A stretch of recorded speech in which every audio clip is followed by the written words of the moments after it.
ప్రాజెక్టులపై అసెంబ్లీలో చర్చకు తాము సిద్ధమన్నారు మాజీ మంత్రి హరీష్ రావు. ఈ అంశంలో సీఎం రేవంత్ సవాల్ను స్వీకరిస్తున్నానన్నారు. అయితే సభలో తమ మైక్ కట్ చేయొద్దు, కెమెరా తిప్పొద్దు అని అన్నారు. ముఖ్యమంత్రి గారు మాట్లాడదాం అసెంబ్లీలో అంటుండు. ఎస్, మేము రెడీ, నీ సవాల్కు మేము యాక్సెప్ట్ చేస్తూ ఉన్నాం. కెమెరా తిప్పొద్దు, మైక్ కట్ చేయొద్దు.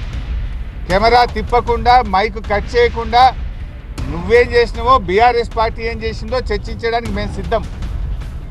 60 ఏళ్ళ కాంగ్రెస్ పాలనలో చేసింది ఏందో, 9.5 ఏళ్ళ బీఆర్ఎస్ పాలనలో ఏం చేసినామో మేము చర్చించడానికి సిద్ధం.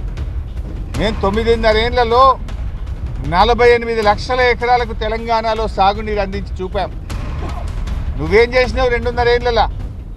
కనీసం 1 లక్ష ఎకరాలకైనా నీళ్ళు ఇచ్చినావా? మాటలు తప్ప చేతలు లేవు.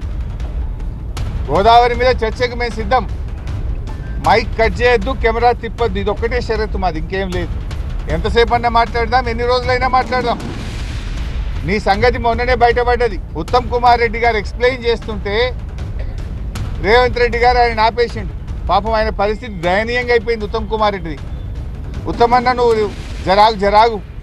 ఈ ప్రాజెక్టు మీద కడియం శ్రీహరి గారికి బాగా తెలుసు, ఈసారి రివ్యూ చేస్తే కడియం శ్రీహరిని పిలుచుకో అంటుండు. అంటే నీళ్ళ మంత్రికి ఏం తెలియదని చెప్పకనే చెప్తున్నాడు.